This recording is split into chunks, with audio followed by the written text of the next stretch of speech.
The chill of the night embraced us, and the crackling bonfire cast eerie shadows upon our faces as we huddled together in a circle, enveloped by the inky darkness of the forest.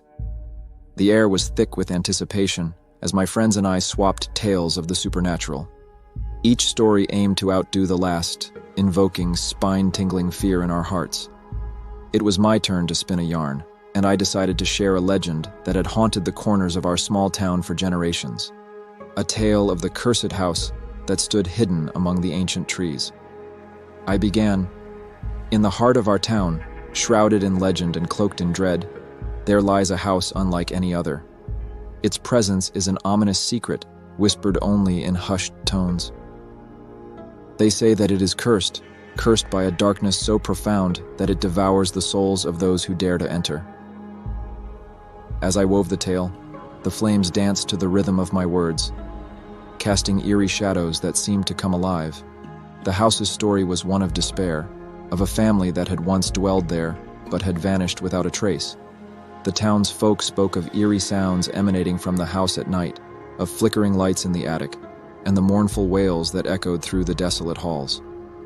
As my story reached its climax, a hushed silence fell upon our group. I could feel the unease in the air, the collective shiver that ran down our spines. It was then that one of my friends, Alex, pointed a trembling finger towards the darkness beyond the bonfire's glow. "Wait," he stammered. "Isn't that the house you're talking about?" We followed Alex's gaze, and to our horror, we realized he was right. There, just beyond the flickering flames, loomed the very house from my story. Its decrepit form stood like a spectral sentinel, hidden among the gnarled trees that surrounded it. We had unwittingly wandered to the edge of the forest, and now we were standing before the cursed house. A sense of dread washed over us as the realization sunk in. The legend that I had recounted was no mere story. It was a terrifying truth, and the cursed house, with its windows like empty, staring eyes, was now an ominous reality. We hesitated, caught in a surreal moment of disbelief.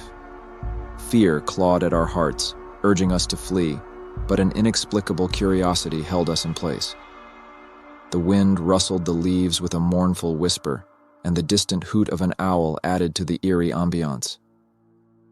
With trembling steps, we approached the house, drawn by an irresistible force.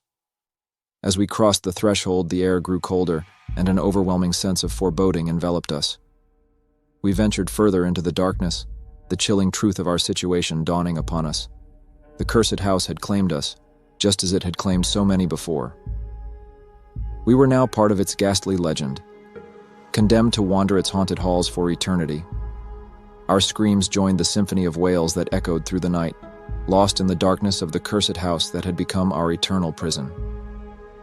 And so, dear reader, be cautious when you share tales of the supernatural, for you never know when the line between legend and reality may blur, and you find yourself trapped in a nightmare that knows no end.